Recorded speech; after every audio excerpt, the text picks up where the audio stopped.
தேவனுடைய வார்த்தைகளை கற்றுக்கொள்ள மீண்டும் ஒரு நாளை கர்த்தர் நம்ம கூட்டி கொடுத்திருக்கிறார். ஸ்தோத்திரம். சத்தியத்தை நம் நாளுக்கு நாள் அறிந்து கொள்ளும் பொழுது அந்த சத்தியம் நிச்சயமாய் ஒரு நாள் என்ன செய்யாது, வீண் போகவே போகாது. அதை பிரயாசப்பட்டு வந்திருக்க நிச்சயமாக கர்த்தர்களை ஆசீர்வதிப்பார். இப்பொழுது சினாப்டிக் காஸ்பல் என்ற அந்த வேத காரியங்களை குறித்து நம்ம கற்றுக்கொள்ள போகிறோம் இன்னைக்கு. அதில் முக்கியமாக அந்த சினாப்டிக் அந்த வார்த்தைக்கு அர்த்தம் உங்களுக்கு தெரியுமா? சினாப்டிக் யாருக்கும் தெரியுமா?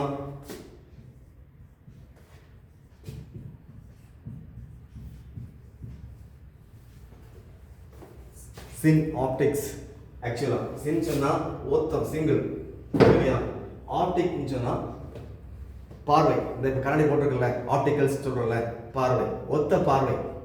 3 பேரும் மத்தேயு, மார்க்கு, லூக்கா, இவங்க 3 பேரும் ஒரே நோக்கம். என்னது? சத்தியத்தை சொல்ல வேண்டும். முக்கியமாக நினைச்ச காஸ்பல் சொல்றல காஸ்பல். அவங்க 3 பேரும் ஒரே நோக்கத்தோடு கூட தேவனுடைய வார்த்தையை மக்களுக்கு சொல்ல வேண்டும். இந்த ஒரே கருத்தோடு கூட அவங்க சொல்லப்பட்ட காரியத்தை தான் இந்த சினாப்டிக் காஸ்பல்ஸ். ஆல்ரெடி நம்ம மத்தேயு, மார்க், லூக்கா தனியா ஒவ்வொரு காரியத்தை குறித்து நம்ம பார்த்துருக்கிறோம். ஆனா இதுல முக்கியமா அவங்க சொல்ல வர காரியம் 3 பேரும் ஒரே நோக்கத்தோடு சொல்றாங்க. அது எப்படி சொல்ல முடியும்? சாதாரண சொல்ல முடியாது. அதுக்கு வேதத்திலிருந்து ஒரு ஆதாரத்தை வாசிங்க, அதை வைத்து நம்ம பார்க்க முடியும். 2 தீமோத்தேயு 3ஆம் அதிகாரம் 16, 17 வசனத்தை வாசிங்க. 2 தீமோத்தேயு 3ஆம் அதிகாரம் 16, 17 பாருங்க. அதுல சொல்லப்பட்டிருக்கிற ஒரு வார்த்தையை வேதம் ஃபுல்லா, வேதத்துல கொடுக்கப்பட்டிருக்கிற வார்த்தைகள் எல்லாம் அந்த ஒரு வார்த்தையின் அடிப்படையில் முக்கியத்துவப்படுத்தப்படுகிறது. சாதாரணமா மனுஷன் நம்ம எல்லாம் எழுதுவோம், வார்த்தைகள் நம்ம எல்லாம் சொல்லலாம், எழுதலாம். ஆனா இருந்தாலும் அது வாசிங்க, எடுத்தவங்க வாசிங்க. 2 தீமோத்தேயு 3ஆம் அதிகாரம் 16, 17. வேத வாக்கியங்கள் எல்லாம் தேவ ஆவியினால் அருளப்பட்டிருக்கிறது.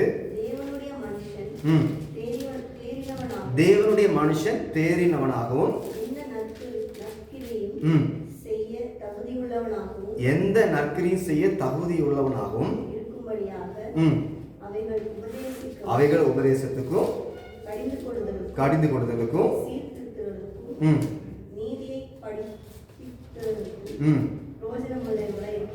ஆமென். சொல்லப்பட்டிருக்க காரியம் பாருங்க. வேத வாக்கியங்கள் எல்லாம் தேவ ஆவியினால் எழுதப்பட்டிருக்கிறது. 3 பேரும் அந்த வார்த்தையை நம்ம எல்லாம் எழுதுறோம், சொல்லுகிறாங்க. ஆனா சாதாரணமா ஒரு மனுஷன் சொன்ன வார்த்தையை எழுதுனா அந்த வார்த்தைக்கு வேல்யூ இருக்குமா? இருக்காது. நம்ம சாதாரண நம்மளும் எழுதுறோம், நிறைய வார்த்தைகள் எழுதுறோம், நிறைய புக் எழுதியிருக்கிறாங்க. இது வரைக்கும் எத்தனையோ மனிதர்கள் எத்தனையோ புக் எழுதியிருக்கிறாங்க.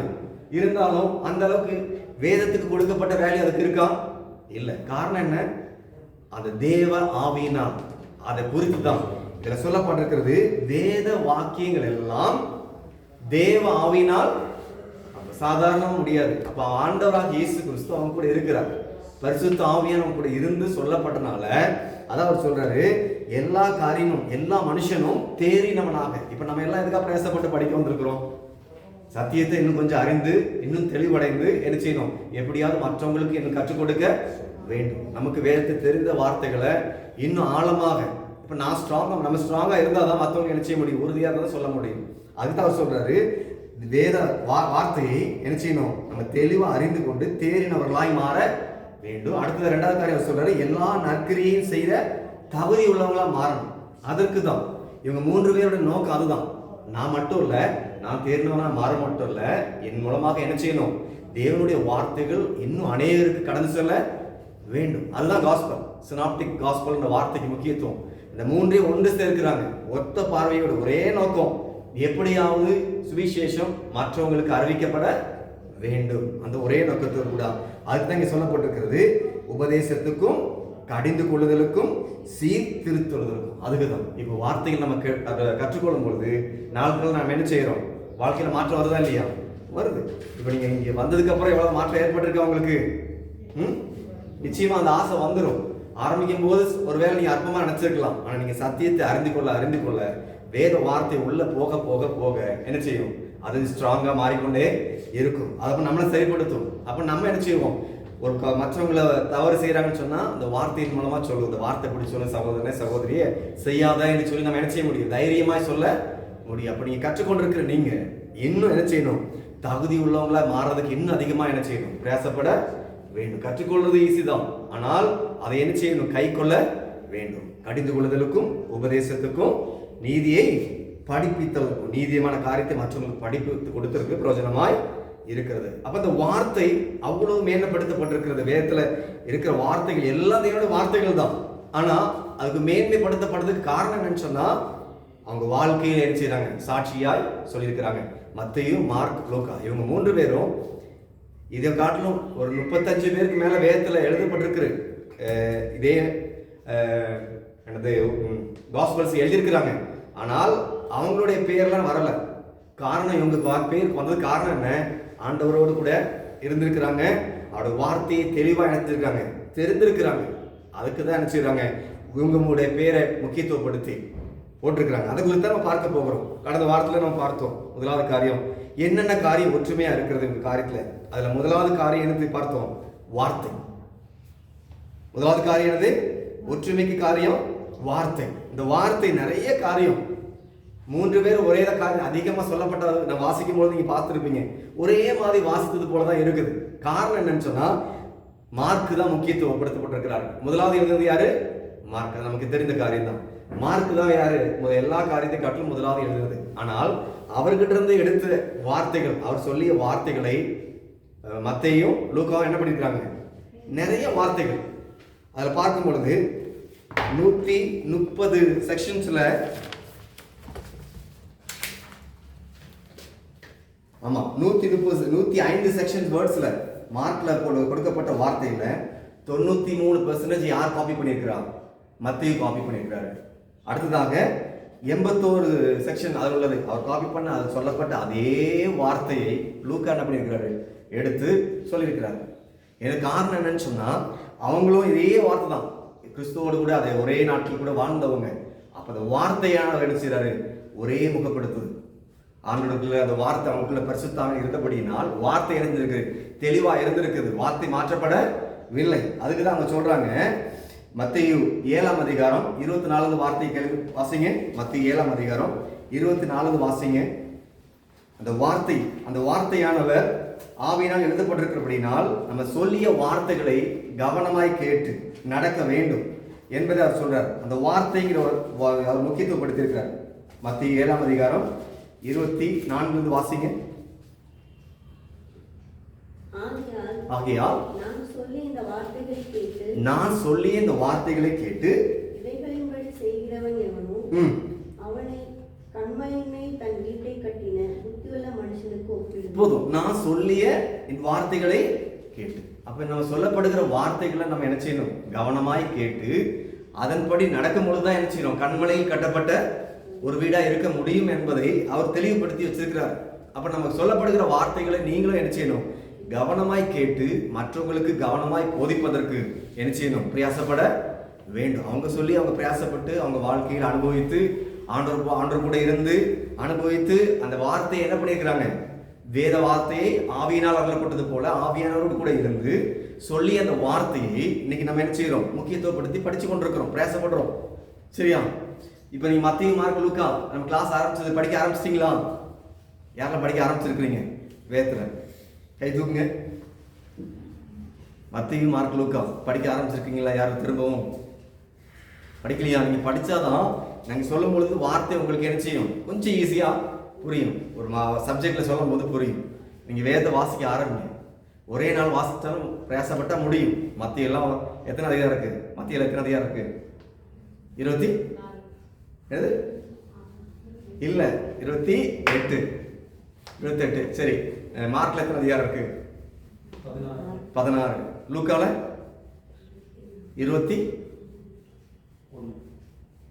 நல்லா யோசிங்க. 24. ஓகே, பாத்தீங்களா? இதுல தெளிவில்லாம இருக்கிறீங்க. அப்ப நீங்க இது காரியத்தை நீங்க கற்றுக்கொள்ள வேண்டும், பிரயாசப்படணும்.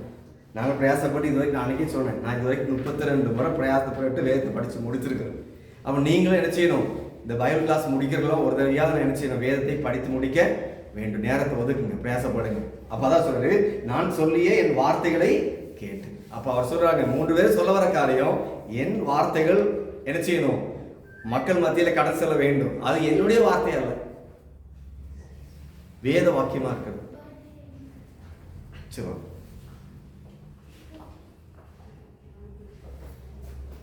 ஹாப்பி பர்த்டே ஒரு சாங் படிக்கிறீங்களா?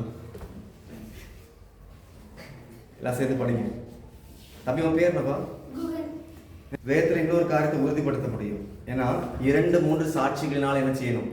உறுதிப்படும். ஒரு வசனம் வாசிச்சிருக்கிறீங்க, திரும்ப வாசிங்க. மத்தேயு 18ஆம் அதிகாரம் 16வது வசனம். இவங்க 3 பேர் சொன்ன வார்த்தை ஏன் பைபிள்ல போட்டிருக்குது? ஏதாவது ஒரு ஒரு தேவனுடைய மனுஷன் எழுதின வார்த்தை போதாதா என்று நம்ம நினைக்கலாம். சொன்ன வார்த்தையே திரும்ப சொல்றாங்களே, ஏதாவது ஒருத்தர் சொன்னது போதாதான் நினைக்கலாம். அதுக்கு வேறொரு வார்த்தை ஒன்று உறுதிப்படுத்தப்பட்டிருக்கிறது. இந்த வார்த்தை வாசிங்க, மத்தேயு 18ஆம் அதிகாரம் 16வது வார்த்தை. அவன் செயல்படாமல் போனால் 2-3 சாட்சிகளுடைய வாக்கினாலே 2-3 சாட்சி வாக்கினாலே சங்கதிகள் எல்லாம் நிலைவரப்படும். போதும். அப்ப எந்த ஒரு வார்த்தையும் ஒருத்தர்ல 3 பேர் சொல்லும் பொழுது நிச்சயமா என்ன செய்யும்? உறுதிப்படும். அப்ப இன்னைக்கு தேவனுடைய வார்த்தை இன்னைக்கு உங்க 3 பேர் சொல்லப்பட்டிருக்கிறதுனால முக்கியமா இந்த சுவிசேஷம் எல்லா காரியத்தும் ஆரம்பமே எங்க இருக்கு? மத்தேயு, மார்க்கு, லூக்கா தான். புதிய ஏற்பாட்டுல சுவிசேஷம் சொல்லப்படுறதுக்கு இவங்க 3 பேர் தான் என்ன பண்ணிருக்கிறாங்க? உறுதிப்படுத்தப்பட்டிருக்கிறாங்க. இவங்க 3 பேர் சொல்லப்பட்ட வார்த்தையிலிருந்து எடுத்துதான் இன்னைக்கு அதிகமாக நினைச்சாங்க சுவிசேஷத்தை சொல்றாங்க. அப்ப இந்த சுவிசேஷம் வர்றதுக்கு ஆரம்பமே யாரு? இவர்கள் 3 பேர் தான் அந்த வார்த்தையை உறுதிப்படுத்திருக்கிறாங்க. அதுல மார்க்கு அவர் சொல்ல வர காரியம் அதிகமா வாட் ஜீசஸ் டிட், இயேசு என்ன செய்தாருங்கிறது அதிகமா எடுத்துக்கிறாரு. மார்க் சொல்லியிருக்கிறார். இந்த வார்த்தை ஞாபகம் வச்சுக்கங்க, இயேசு என்ன செய்தார். அவருடைய புஸ்தகத்தில் அவர் சொல்லப்பட்ட வார்த்தை இயேசு எனக்கு என்ன செய்தார். ஆனா மத்தேயும் லூக்கும் அவங்க 2 பேரும் ஒரே வார்த்தையை முக்கியத்துவப்படுத்திருக்கிறாங்க, வாட் ஜீசஸ் டிட். அவங்க சொன்னது, இவருக்கு சொல்றாங்க வாட் ஜீசஸ் செட், இயேசு என்ன சொன்னார். மார்க் சொன்னது இயேசு என்ன செய்தார்.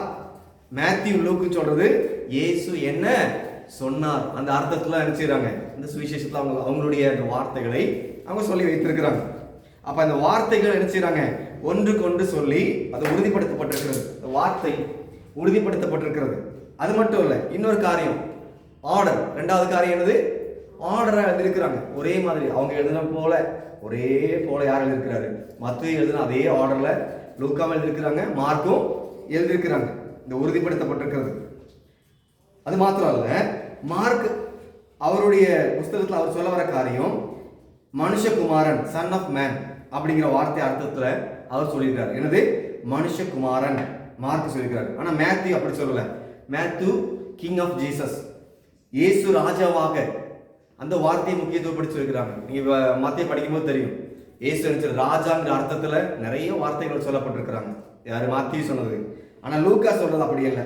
இயேசு உலகத்தின் ரட்சகர், ரட்சிக்க வந்த பாவிகளை ரட்சிக்க வந்த இயேசு கிறிஸ்துங்கிற அர்த்தத்துல யார் சொல்லிக்கிறார்? லூக்கா சொல்லிக்கிறாப்ல. அப்ப இவங்க 3 பேர் சொல்லப்பட்ட வார்த்தைகள் ஒரு சில அர்த்தங்கள் வித்தியாசமா இருந்தாலும் எல்லாருக்கும் ஒரே நோக்கம். என்னது? எப்படியாவது மக்களுக்கு சுவிசேஷம் அறிவிக்கப்பட வேண்டும், எல்லா நற்செய்தியும் மக்களுக்கு கடந்து செல்ல வேண்டும் என்ற ஒரே நோக்கத்தோடு கூட என்ன பண்ணிருக்கிறாங்க? பேசப்பட்டிருக்கிறாங்க. அப்போ கடந்த வாரத்தில் பார்த்தது போல மத்தேயு, மார்க், லூக்கா இந்த 3 புஸ்தகங்களும் யார் யாருக்கு எழுதப்பட்டது ஞாபகம் இருக்கா? நம்ம ஆல்ரெடி படிச்சதுதான். மத்தேயு யாருக்காக எழுதப்பட்டது? எந்த மக்களுக்காக எழுதப்பட்டது? மத்தேயு சொல்லுங்க சத்தமா. யூதருக்காக சொல்ல. மார்க்கு ரோம மக்களுக்காக, லூக்கா புறஜாதிகளுக்காக. அப்போ மக்கள் வேறுபட்ட நிலைமையில் இருந்தாலும் அவங்களுடைய நோக்கம் என்ன பண்ணணும்? எப்படியாவது மத்திய அவர் இருக்கிற ஜார்ஜ் ஜனங்கள் மத்தியில எப்படியாவது சுவிசேஷம் செய்யணும், தெளிவாய் அறிவிக்கப்பட வேண்டும், என் ஜனங்கள் யூத மக்களுக்கு ரட்சிக்கப்பட வேண்டும் என்ற நோக்கத்தோடு அவர் பேசப்பட்டிருக்கிறாரு. மார்க் அந்த ரோம மக்களுக்கு அவருடைய நோக்கம் சின்ன நோக்கம் தான், வேற மக்கள் தான் வித்தியாசம். ஆனா நோக்கம் பார்வை எல்லாம் ஒரே ஒண்ணுதான், எப்படியாவது எல்லா மக்களும் ரட்சிக்கப்பட வேண்டும், சத்தியத்தை அறிந்து கொள்ள வேண்டும் என்ற ஒரே நோக்கத்தோடு பேசப்பட்டிருக்கிறாங்க. லூக்கா புறஜாதி மக்களுக்கு மட்டும் அல்ல, ஆண்டவரை அறிந்து கொண்டு ஆரம்ப ஸ்டேஜில் இருக்கிற மக்களுக்கு என்ன செய்யணும்? தெளிவாய் சத்தியத்தை இயேசு ரட்சகர் என்பதை அறிந்து கொள்ள வேண்டும் என்ற ஒரே நோக்கத்தோடு அவர் பேசப்பட்டிருக்கிறாங்க. அப்ப இன்னைக்கு நம்ம பார்க்க போறோம் ஒரே நோக்கம், வார்த்தை. அந்த வார்த்தைங்கிற அர்த்தத்துல 3 பேர் சொல்லப்பட்டிருக்கிறது உறுதி. அடுத்ததான் ஆர்டர் அவங்க போட்டிருக்கிறாங்க. அதுல மார்க் என்ன சொல்ல வருகிறார் அதை நம்ம பார்க்க போகிறோம். மார்க்குவின் முன்னுரிமைகள் எழுதி கொள்ளுங்க. மார்க்குட முன்னுரிமைகள். அவர் இந்த 3 பேர்ல முதலாவது எழுதுறது யாரு நமக்கு தெரியும். யாரு? மார்க் தான். ஃபர்ஸ்ட் எழுதுறது மார்க் தான். அது எழுதுறதுக்கு காரணம் முக்கியத்துவப்படுத்துறாரு. அதோட புள்ளி விவரத்துக்கு காரணம் எல்லா சுவிசேஷத்தை காட்டிலும் இவர் அதிகமாக வார்த்தைகளை தெளிவாக சொல்லி வைத்திருக்கிறார். ஸ்டாட்டிஸ்டிக்கல் டேட்டா, புள்ளி விவர தகவல்கள். முதலாவது காரியம், மார்க்குவில் உள்ள வசனம் கதையாக பொதுவாக நீளமாக உள்ளது. சரியா? மற்ற காரத்தை காட்டிலும் இவங்க எதிர்படுகிறார். கதை சொல்றது போல நிறைய வார்த்தைகளும் வாசிக்கும் போது எப்படி இருக்குது? ஒரு கதை சொன்னது போல தானே இருக்குது. அதே போல எப்படியாவது இந்த வார்த்தைகள் மூலமாக தெளிவாக சொல்ல வேண்டும். கர்த்தருடைய வசனத்தை கதைகள் மூலமாகவும் அந்த வார்த்தைகள் மூலமாகவும் தெளிவாக சொல்லியிருக்கார். முதலாவது காரியம். ரெண்டாவது, அதே தொடர் வரிசையாக விடல. ரெண்டாவது காரியம், வரிசையாகவும் நீளமாகவும் அதை விடாதபடிக்கு தொடர்ந்து அப்படியே எழுதி வைத்திருக்கிறார். ரெண்டாவது காரியம். ஆனால் அந்த மத்தேயு, மார்க், லூக்கா அந்த 3 பேர்ல மத்தேயு லூக்காவும் மார்க் எழுதின விதமாக எழுதுற நிறைய காரியத்துல என் உடன்படுவது இல்லை. இரண்டாவது காரியம். மூணாவது காரியம், காமன் வேர்டிங், பொதுவான வார்த்தைகள், நிறைய பொதுவான வார்த்தைகள். மூன்றாவது காரியம், பொதுவான வார்த்தைகள். நிறைய வார்த்தைகள் பொதுவாக தான் இருக்கு. மத்தேயுல சொல்றதும் மார்க், லூக்கா 3 பேர் சொல்றதும் ஒரே மாதிரி தான் இருக்கு. பொதுவான வார்த்தை, ஒரே அர்த்தத்தில் உள்ளது. அது சேர்த்து எழுதி கொள்ளுங்க, ஒரே அர்த்தத்துல. நான்காவது காரியம், மார்க் சொல்ல வர காரியம், அவருடைய ஸ்டைல், லாங்குவேஜ், வார்த்தை, நடைமுறை, மொழி எல்லாம் ஒரே மாதிரி தான் இருக்கு. எழுதி கொள்ளுங்க, ஸ்டைல், லாங்குவேஜ் எல்லாம் ஒரே மாதிரி உள்ளது. 4 காரியத்தை, இந்த மார்க்கில் உள்ள காரியத்தை முக்கியத்துவப்படுத்தி அவர் வைத்திருக்கிறார். சரியா? இந்த 4 காரியத்தை அவர் எடுத்துதான் மற்றவங்களும் காப்பி பண்ணி எழுதியிருக்கிறாங்க. ஆனா இவர் சொன்ன வார்த்தைக்கு தான் அதிகமான முக்கியத்துவம் கொடுக்கப்பட்டிருக்கிறது. காரணம் என்னன்னு சொன்னா, இவருடைய வார்த்தைகள் தான் என்ன செஞ்சிருக்காங்க, அதிகமா அவங்க எடுத்து எழுதி வச்சிருக்கிறாங்க. அப்ப அதனால மற்ற 2 பேரை காட்டிலும் மார்க்குடைய வார்த்தைக்கு முன்னுரிமை கொடுக்கப்பட்டிருக்கிறது. மார்க்குவின் வார்த்தைக்கு முன்னுரிமை கொடுக்கப்பட்டுள்ளது. எழுதி கொடுங்க.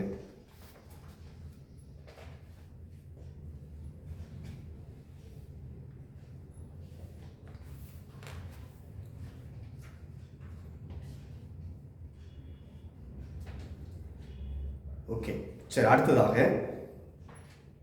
இந்த 2 காரியத்துக்கு இப்போ நம்ம 4 காரியம் பார்த்தோம். இதற்கும் மார்க்குக்கும் லூக்கா, மேத்யூ இவங்க 2 பேருக்குள்ள வித்தியாசம் எழுதி கொடுங்க. 2 பேருக்குள்ள வித்தியாசம் ஒரு 2 காரியம். லூக்கா, மத்தேயு 2 பேரும் நிறைய காரியங்கள் பயன்படுத்தவில்லை. மார்க் பயன்படுத்தியதை நேர்மாறாக பயன்படுத்தி இருக்கிறாங்க. நிறைய காரியங்கள் லூக்காவும் மத்தேயும் பயன்படுத்திய காரியங்களை நேர்மாறாக பயன்படுத்தி இருக்கிறாங்க. ஒன்று. ரெண்டாவது, மத்தேயு, லூக்கா பொதுவான அணுகுமுறை, அவங்க 2 பேரும் பொதுவான ஒரு அணுகுமுறையோடு கூட நிறைய காரியம் சொல்லியிருக்கிறாங்க. ஆனால் மார்க் அப்படி சொல்லவில்லை. மார்க் நிறைய காரியம் வாய்மொழி, வார்த்தைகள் மூலமாக, வாய்மொழி மூலமாக தெளிவுபடுத்தியிருக்கிறார். இந்த 2 காரியம் தான். நிறைய காரியத்தை அவங்க சொல்ல வரல. நிறைய 2 காரியம். ஒன்று மத்தேயும் மார்க்கும் அவங்க சொல்ற காரியத்தை இவங்க நேர்மாறாக சொல்லியிருக்கிறாங்க. யாரு? லூக்கா, மத்தேயு சொன்ன காரியத்தை மார்க் ஆப்போசிட்டா சொல்லியிருக்கிறாங்க. முதலாவது காரியம். ரெண்டாவது, மத்தேயு, லூக்கா 2 பேரும் ஒரே அணுகுமுறை. அவங்க சொல்ற காரியம் அநேக வார்த்தைகள் ஒரே அணுகுமுறையா இருந்தாலும் வாய்மொழியாக மார்க் சொல்லியிருக்கிறார்.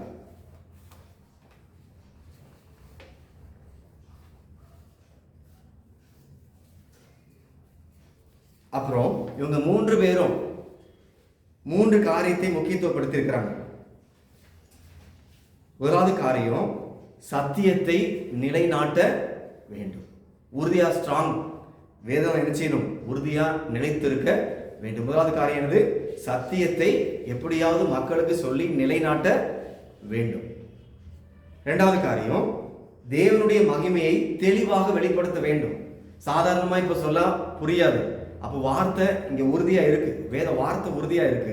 அப்ப அந்த வார்த்தையின் மூலமா சொன்னா என்ன செய்ய முடியும்? ஈஸியா சத்தியத்தை என்ன செய்ய நிலைநாட்ட முடியும். நமக்கு இன்னைக்கு யாரோ ஒருத்தர் சத்தியம் சொன்னாங்க, ஓகே, கேட்டிருக்கிறோம். இருந்தாலும் எப்படி உறுதிப்படுத்தப்பட்டது?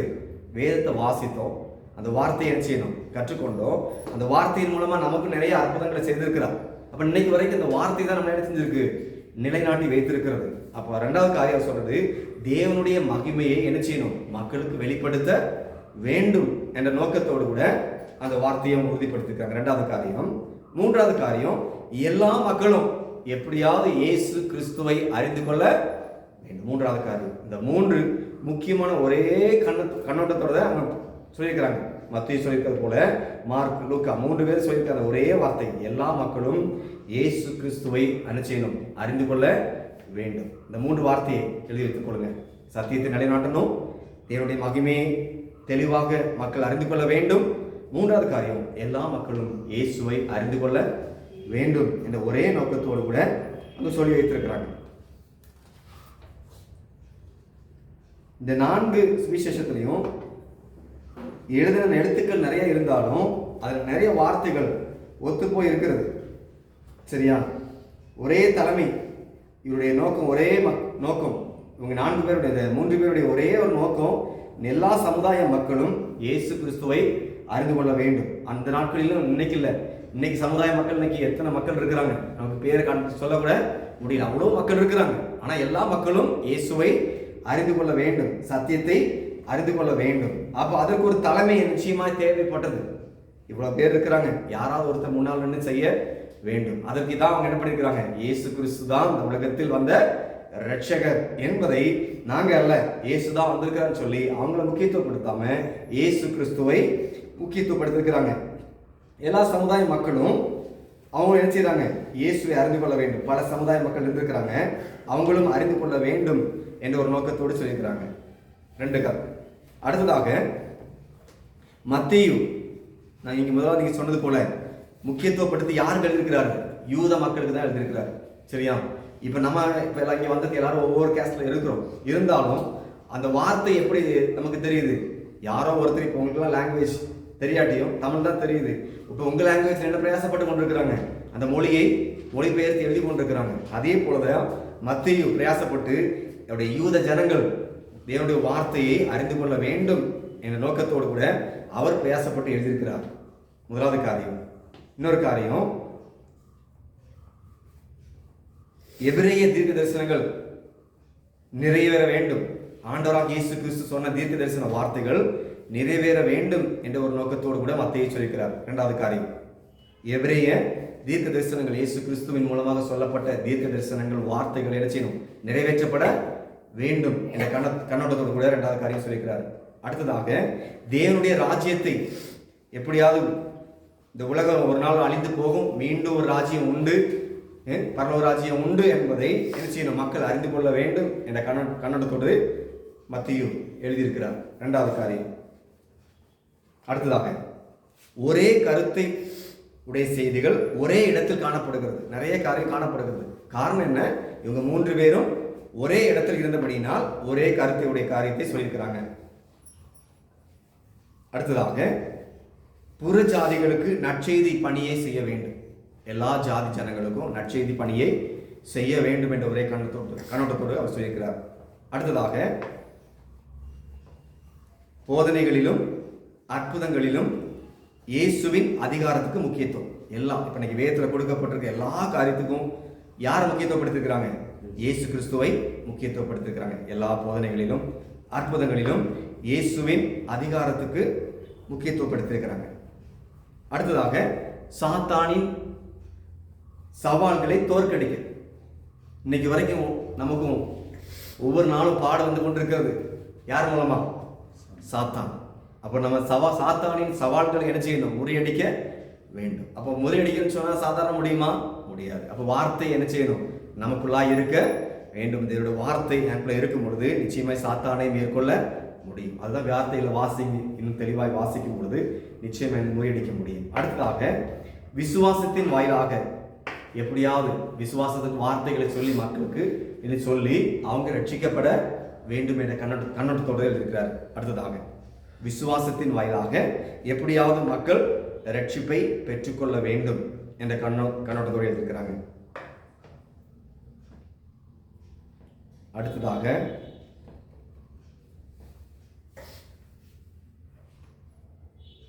இயேசுவை பின்பற்றுவதில் சீஷர் நினைச்சாங்க அவர் முக்கியத்துவம் வாய்ந்திருக்கிறாங்க.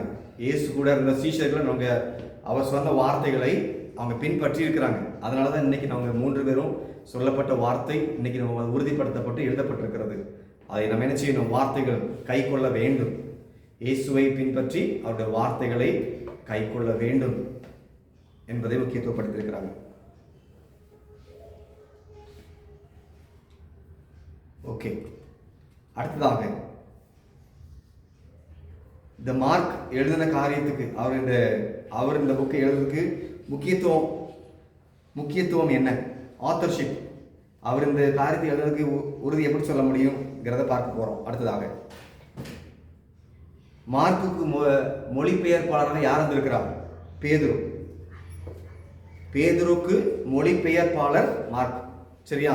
இந்த மார்க் புஸ்தகத்துக்கு யார் உறுதிப்படுத்த அவர் எழுதுறதுக்கு உறுதியான காரியம் எப்படி நமக்கு தெரியும் சொன்னா, முக்கியத்துவம் பேதுருவை குறித்து நிறைய வார்த்தைகள் சொல்லியிருக்கிறார். யாரை குறித்து? பேதுருவை குறித்து அந்த வார்த்தைகள் சொல்லியிருக்கிறாங்க. வாசிங்க மார்க் 1ஆம் அதிகாரம். நான் 14 வசனம் 15 வசனம் வாசிங்க.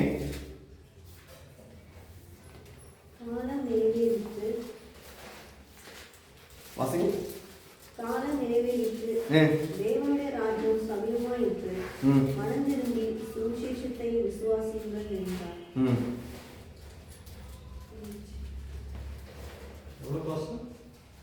நான் சொன்னது மார்க் 1:14-15 அதானா? 1:14-15. யோவான் காவலில் வைக்கப்பட்ட பின்பு இயேசு கலிலேயாவிலே வந்து தேவனுடைய ராஜ்யத்தின் சுவிசேஷத்தை பிரசங்கித்து, காலம் நிறைவேறிற்று, தேவனுடைய ராஜ்யம் சமீபமாயிற்று, மனம் திரும்பி சுவிசேஷத்தை விசுவாசியுங்கள் என்றார். இப்போ இந்த காரியத்தை சொல்ல வருது சுவிசேஷத்தின் மூலமாக யாருக்கு? பேதுருவுக்கும் மார்க்குக்கும் உள்ள உடன்பாடு. சரியா? மார்க்கு தான் இந்த புஸ்தகத்தை முதலாவது எழுதுனதுக்கு ஆதாரம் என்னன்னு சொன்னா, அதிகமா பேதுரு யார் கூட இருந்திருக்கிறார்?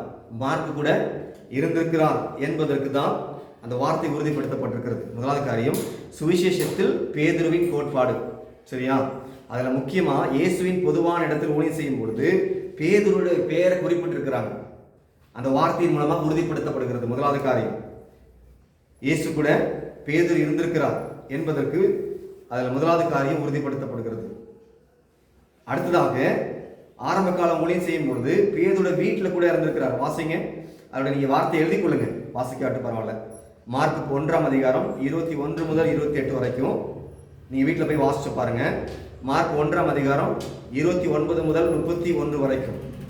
அதில் இயேசு கிறிஸ்து அவர் கூட மார்க்கும் பேதுருடைய வீட்டில் இருந்து என்னோட வார்த்தைகளை பறந்திருக்காங்கன்னு சொல்லி இந்த வார்த்தை உறுதிப்படுத்தப்பட்டிருக்கு. இந்த வார்த்தைகளில் அதே மார்க் 1ஆம் அதிகாரம் 32 முதல் 34, மார்க் 2ஆம் அதிகாரம் 1 முதல் 11 வரைக்கும்.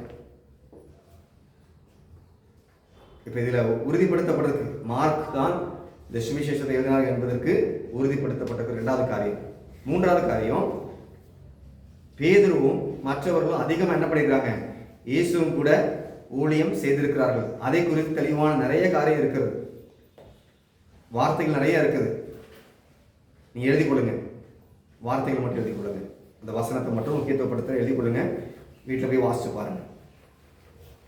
மார்க் 4ஆம் அதிகாரம் 13, மார்க் 4:40, மார்க் 6ஆம் அதிகாரம் 52, மார்க் 7:18. இது முதலாவது ஒரு கணிப்பு. 2வது காரியம், மார்க் 10ஆம் அதிகாரம் 13, மார்க் 10ஆம் அதிகாரம் 28, மார்க் 10ஆம் அதிகாரம் 35 முதல் 45 வரைக்கும். இது 2வது. 3வது காரியம், மார்க் 14 27 முதல் 31 வரைக்கும், மார்க் 14 37. இப்படி சொல்லப்பட்ட வார்த்தைகள் இல்லை, அதிகமா பேதுருன்ற பேர் அவங்க முக்கியத்துவப்படுத்தப்பட்டிருக்கிறது. சரியா? அப்ப இதை வைத்து தான் என்ன பண்றோம், மார்க் முதலாவது புத்தகத்தை எழுதினார் என்பதற்கு உறுதி, மார்க் அவர் கூட இருந்திருக்கிறார் என்பதற்கு உறுதியான வார்த்தைகள். இதற்கு பின்புதான் என்ன பண்றாங்க, மத்தேயும் லூக்காவும் அவங்க காப்பி பண்ணி எழுதுறாங்க அதிகமாக. இவற்றிலிருந்து இவங்க கூப்பிடுறது கலாத்தியர் 1:13 கூட சொல்லப்பட்டிருக்குது, 1 கொரிந்தியர் 15:8 முதல் இதில் சொல்லப்பட்ட அநேக காரியங்கள் பேதுரு அவங்க கூட இருந்திருக்கிறார் என்பதற்கு உறுதியான வார்த்தை சொல்லப்பட்டிருக்கிறது. சரியா? முதலாவது சுவிசேஷத்தில் பேதுருவின் கோட்பாடுகள். இரண்டாவது காரியம், இதை வைத்து நம்மளால நிச்சயம் சொல்ல முடியும், உறுதியா சொல்ல முடியும். இவங்க 3 பேர் உறுதிப்படுத்தப்பட்டிருக்கிறாங்க. பேதுரு, மார்க்கு, அதே போல பவுல். அந்த 3 பேரோட வார்த்தை உறுதிப்படுத்தப்பட்டிருக்கிறது. அவங்க 3 பேர் கூட இருந்தபடினால் இந்த வார்த்தைகள் மூலமாக உறுதிப்படுத்தப்பட்டிருக்கிறது. இரண்டாவது காரியம்,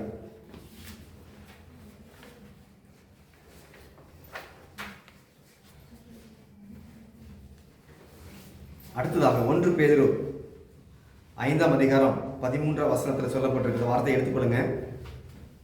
ஒரே இடத்துல அவங்க பேர் இருக்கிறது. மூன்றாவது காரியம்,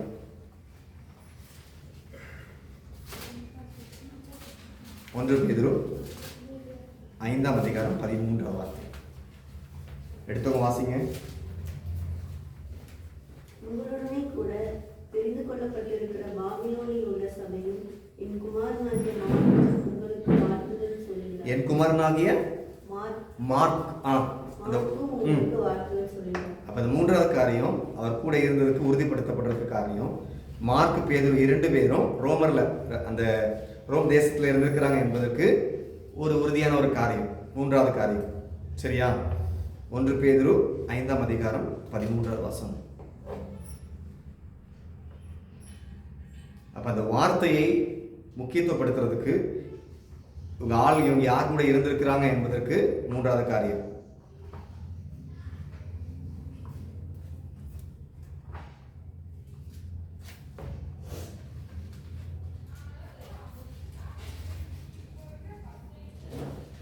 சரி,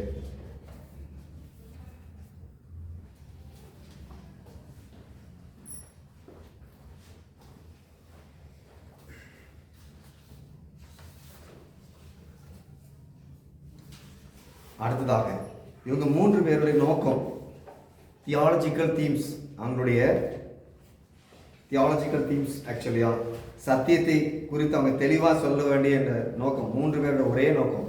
ஒரு 6 காரியம் இருக்குது, அது சொல்ற எழுதிக்கொள்ளுங்க. முதலாவது, தேவனுடைய ராஜ்யத்தை. 3 பேருடைய ஒரே நோக்கம், தியாலஜிக்கல் சிமிலாரிட்டிஸ். அதில் இவங்க சொல்ல வர காரியம், முதலாவது தேவனுடைய ராஜ்யத்தை நிலைநாட்ட வேண்டும். முதலாவது காரியம். மத்தேயு, மார்க், லூக்கா இவங்க 3 பேருடைய ஒரே நோக்கம், தேவனுடைய ராஜ்யத்தை நிலைநாட்ட வேண்டும். இரண்டாவது காரியம், கிருபை இரக்கம். கிருபை இரக்கம் மக்களுக்கு தேவனாகிய கர்த்தர் கொடுக்கிறார் என்பதை அவர்கள் சொல்லியிருக்கிறாங்க. இரண்டாவது காரியம். மூன்றாவது காரியம் எழுதுறீங்களா? யார் எழுதுறீங்களா? ஓகே. மூன்றாவது காரியம் டிசைபிள்ஷிப், சீஷத்துவம். இப்போ இன்னைக்கு நம்ம எல்லாம் படித்துக் கொண்டிருக்கிறது ஒரே ஒரு நோக்கம் என்னது? நம்ம எல்லாரும் தேவனுடைய சீஷர்களாய் மாற வேண்டும். அப்போ அதில் தான் அப்போ சொல்லுவாங்க டிசைபிள்ஷிப், சீஷத்துவத்தை குறித்து முக்கியத்துவப்படுத்திருக்கிறாங்க. மூன்றாவது காரியம். நான்காவது காரியம் சிலுவையின் முக்கியத்துவம். இயேசு கிறிஸ்து இந்த உலகத்தில் வந்தார், மரித்தார், அந்த சிலுவையை அவரை தொங்கி 3ஆவது என்ன செஞ்சார்? உயிர் தெழுந்தார் என்பதை முக்கியத்துவப்படுத்துகிறாங்க. சிலுவையின் முக்கியத்துவம், இம்பார்ட்டன்ஸ் ஆஃப் த கிராஸ். நான்காவது காரியம் இந்த ரிசரக்ஷன், உயிர் தெழுதல். இயேசு உயிர் தெழுந்த தேவன் என்பதை இவங்க 3 பேரும் அவனுடைய புஸ்தகத்தில் உறுதிப்படுத்தியிருக்கிறாங்க.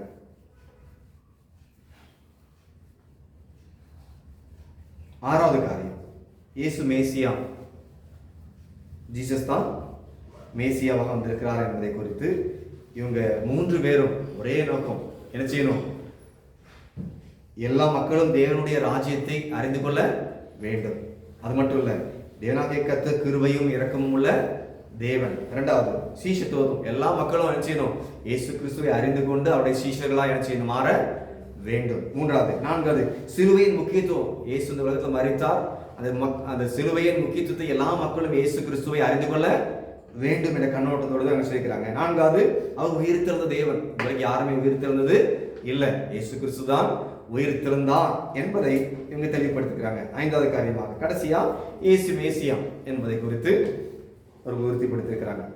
6 காரியங்களை இவங்க 3 புஸ்தகத்திலும் அவங்க சொல்லி வருகிற ஒரே நோக்கம், அவங்களுடைய கண்ணோட்டம் இதே போல இந்த 6 காரியங்களை வைத்து அவங்க முக்கியத்துவப்படுத்திருக்கிறாங்க. அடுத்ததாக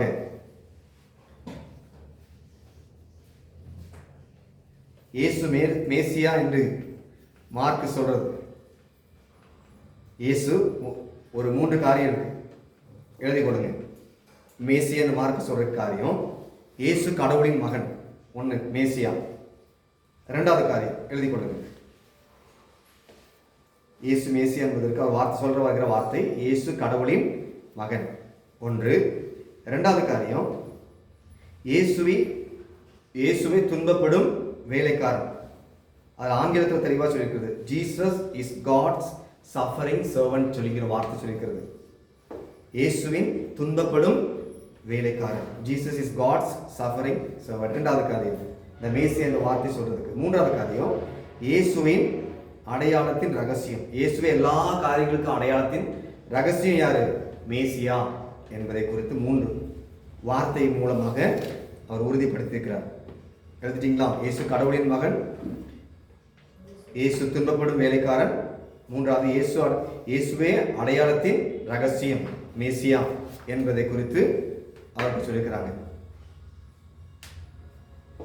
அடுத்ததாக 2வது இன்னொரு காரியம், மார்க் அதிகமாக ரோமர்களுக்கு அவர் சொல்லியிருக்கிறார். நம்ம சொல்லியிருக்கோம்ல, அதில் 2 காரியத்தை அவர் முக்கியப்படுத்திருக்கிறாங்க. 2 வார்த்தையை அவர் முக்கியத்துவப்படுத்தி சொல்லியிருக்கிறார். மார்க்கு 2 காரியத்தை அதிகமாக ரோம் மக்களுக்கு சத்தியத்தை அறிந்து கொள்ள வேண்டும் என்ற ஒரே கண்ணோட்டத்தோடு தான் அவர் சொல்லியிருக்கிறார். சரியா? அது 2 வார்த்தையை அவர் முக்கியத்துவப்படுத்துகிறார். 1, கிறிஸ்து தான் எல்லாருக்கும் ஒரு முன்மாதிரி. முக்கியமாக கிறிஸ்துவ பிள்ளைகளுக்கு யார் முன்மாதிரி? இயேசு கிறிஸ்து. 1, அவர் தான் ஒரு முன்மாதிரியா இருக்கிறார். அதே போல அவருடைய வார்த்தையை படிக்கிற நாமும் என்ன செய்யணும்? ஒரு முன்மாதிரி உள்ள வாழ்க்கையாய் வாழ வேண்டும். இப்போ நான் முன்னால் நின்று கற்றுக் கொடுக்கிறேன், அப்போ நம்ம என்ன செய்யணும்? நம்ம ஒரு முன்மாதிரியாக இருக்கணும். அப்போ நீங்களாம் வார்த்தைகளை இப்போ கற்றுக்கொள்றதுக்கு பிரயாசப்பட வந்திருக்கிறீங்க. அப்போ நீங்கள் என்ன செய்யணும்? ஒரு முன்மாதிரியாக இருக்க வேண்டும். கிறிஸ்து ஒரு முன்மாதிரி இருக்கிறது போல அவருடைய சீடர்களும் ஒரு முன்மாதிரியாக இருக்க வேண்டும். 1. 2வது காரியம் சிலுவை. ஒரு கிறிஸ்தவனுக்கு சிலுவை தான் ஒரு பகுதி. அப்போ நமக்கு தேவனுடைய பிள்ளைகளுக்கு இன்னைக்கு வரைக்கும் பாடுகள் குறைவாக இருக்குதா? இல்லை, அதிகமாக தான் இருக்குது. ஆனாலும் அந்த பாடுகள் நமக்கு இன்னைக்கு பெருசாக தெரியுதா? இல்லை, எல்லாருக்கும் பாடுகள் இல்லாமல் இல்லை, பல பாடுகள் நாளுக்கு நாள் பெருகிட்டு தான் இருக்க தவிர குறைவது இல்லை. அப்போ அது உன் வாழ்க்கையில் ஒரு பார்ட் என்னது? சிலுவை தான். அப்போ அந்த சிலுவையை நீ நினைச்சு அனுதினமும் சுமக்க வேண்டும். அப்போ நம்ம சிலுவை சுமக்கிற சாதாரணம் கிடையாது. அப்போ அவர் மேலே அன்பு செலுத்தணும். அப்போ ஆண்டவர் மேலே அந்த அளவுக்கு நம்ம அன்பு வைக்கும் பொழுது இந்த பாடுகள் எனக்கு பெருசாக தெரியவே தெரியாது. அப்போ சீடர்களாக இருக்கிற நீங்கள் முன்மாதிரியாக இங்கே இருக்கணும். அதான் அவர் சொல்ல வர்றாரு, நம்ம ஒரு முன்மாதிரியாக இருக்கும் பொழுது சிலுவையை ஒரு பாட்டு ஒரு பகுதியை வைத்திருக்கும் பொழுது உனக்கு எவ்வளோ பாடுகள் வந்தாலும் அதை என்ன செய்யாது? பெருசாக தெரியவே தெரியாது. அப்போ நீங்கள் கற்றுக்கொள்கிற நீங்கள் ஒரு கிறிஸ்துவுக்கு ஒரு முன்மாதிரியான வாழ்க்கை வாழ்ந்து இந்த சிலுவை 2வது காரியம் உன் வாழ்க்கையை ஒரு பகுதியை நீ வைக்கும் பொழுது நிலைத்து நிற்க முடியும்.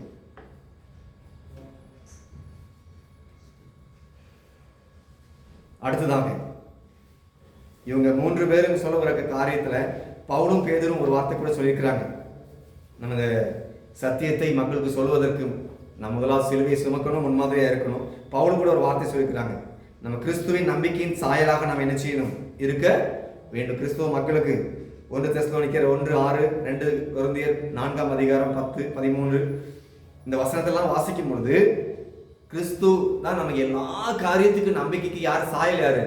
கிறிஸ்து தான் என்பதை அவர் தெளிவாக சொல்லியிருக்கிறார். பவுல் பேதுரு அதை சொல்றாரு, அவருடைய சீடர்கள் எல்லாரும் துன்பங்கள் பாடுகள் அனுபவிக்க வேண்டும். அப்ப நம்ம வந்திருக்கிற நீங்க துன்பங்களையும் பாடுகளையும் என்ன செய்யணும்? அனுபவிக்க வேண்டும். அப்ப இந்த 2 பேரை சேர்த்து மார்க்க தான் தெளிவா சொல்லி வச்சிருக்கிறாரு. நான் என்ன செய்யணும்?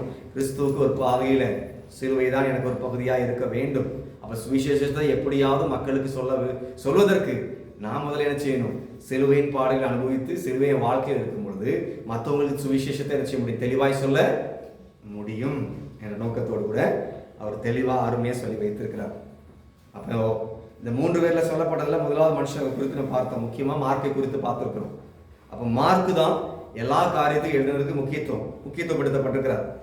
இதில் ஏன் மார்க்கு முதலோட பேர் முதலாவது வரல? எல்லாருக்கும் கேள்வி வரும். எழுதுனது யாரு? முதலாவது மார்க். அப்போ ஏன் மார்க்குடைய பேர் ஃபர்ஸ்ட் வரல? காரணம் ஓகே. இன்னொரு காரியம், முக்கியமா யூத மக்களுக்கு தான் அந்த நாட்டில் இருந்தாங்க. அப்போ யூத மக்களுக்கு யாரு முக்கியத்துவமா இருந்தாரு அந்த நேரத்துல? மத்தேயு தான் இருந்திருக்கிறாங்க. அவருடைய நோக்கம் என்னது? யூத மக்களுக்கு தான் தேவனுடைய வார்த்தை என்ன செய்யணும்? சொல்ல வேண்டும். அந்த மக்கள் ரட்சிக்கப்படணும். அந்த மக்கள் தான் சத்தியத்தை அறிந்து கொள்ள வேண்டும் என்ற மெயின் தீம் அவருடைய நோக்கம் என்னது? என்னுடைய அந்த ஜாதி ஜனங்கள் அறிந்து கொள்ள வேண்டும் என்ற நோக்கம் அவருக்குள்ள இருந்தபடினால் அவர் சொல்லப்பட்ட நிறைய வார்த்தைகள் யூத மக்களுக்கு அந்த வார்த்தை சொல்லப்பட்டிருக்கிறது. அதனால தான் மார்க்குடைய பேர் 2வது வந்திருக்கு. முதலாவது வரதுக்கு காரணம் என்னது? மெயின் காரணம் அதுதான். ஒன்று, அவருடைய நோக்கம் யூத மக்களுக்கு. 2வது, அவங்க சொன்னது போல அவருடைய சீஷர்கள்ல ஒரு ஆளு அவராக இருந்திருக்கிறார். அதனால தான் மத்தேயுடைய பேர் முன்பாக வந்திருக்கிறது.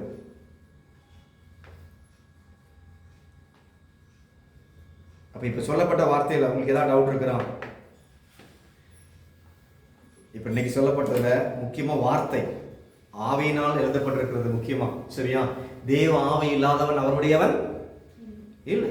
அப்ப அந்த ஆவியானவர் அவங்களை இருந்திருக்கிறாங்க, அதை உறுதிப்படுத்திருக்கிறாங்க. அப்ப இவங்க 3 பேரும் சொல்ல வருகிற கருத்து ஒரே ஒரு நோக்கம் தான். எப்படியாவது தேவனுடைய சத்தியத்தை மக்கள் அறிந்து கொள்ள வேண்டும், அவருடைய சுவிசேஷத்தை மக்கள் அறிந்து கொள்ள வேண்டும், ஒரே கண்ணோட்டத்தில் இருக்கிறாங்க. அப்ப கண்ணோட்டத்தில் எழுதும் பொழுது மார்க்கு தான் பண்ணுகிறாரு. முதலாவது எழுதியிருக்கிறாருக்கு நிறைய ஆதாரங்கள் வேதத்தில் கொடுக்கப்பட்டிருக்கிறது. அவர் தான். இது மட்டும் இல்ல, நிறைய ஹிஸ்டாரிக்கல் ஆதாரமும் இருக்கிறது, உறுதிப்படுத்தப்பட்டிருக்கிறது. ஆனால் ஏன் இவருடைய பேர் முக்கியத்துவப்படுத்தவில்லை? இப்ப சொன்னது போல மத்தேயு முக்கியத்துவப்படுத்திருக்கிற காரணம் என்ன? அவர் என்ன பண்ணிக்கிறார்? அவருடைய நோக்கம் எல்லாம் யூத மக்களுக்கு சுவிசேஷம் அறிவிக்கப்பட வேண்டும். அப்பொழுது அந்த மக்கள் ஆரம்ப நாட்டில் அவங்க தான் அதிகமாக இருந்திருக்கிறாங்க. அதை வைத்து தான் அவர் முக்கியத்துவப்படுத்தியிருக்கிறார். அப்ப அவருடைய பேர் முன்பாக வந்திருக்கிறது. அப்போ மார்க் சொன்னது போல நம்ம என்ன செய்யணும்? கிறிஸ்துவ பிள்ளைகள் ஒரு முன்மாதிரியாக வாழ வேண்டும். அப்ப நீங்க வந்திருக்கிறீங்க, கற்றுக்கொண்டு இருக்கிறீங்க. அப்போ நீங்க கற்றுக்கொண்டு நீங்க ஒரு முன்மாதிரியாக முதலாவது இருக்க வேண்டும். அடுத்ததாக சிலுவையின் பாடுகளை பெரிசுபடுத்தக்கூடாது. அது நம்ம வாழ்க்கையில் அதை அனுபவித்து என்ன செய்யணும்? மற்றவங்களுக்கு சொல்வதற்கு அதுக்கு ஒரு முன்மாதிரியாய் நாம் வாழ வேண்டும் என்பதை குறித்து அவர் சொல்லி வைத்திருக்கிறார். ஓகே, டீ சாப்பிட்டுட்டு அடுத்த கிளாஸ்க்கு போகலாம். அடுத்த மேத்யூ குறித்து பார்க்கலாம்.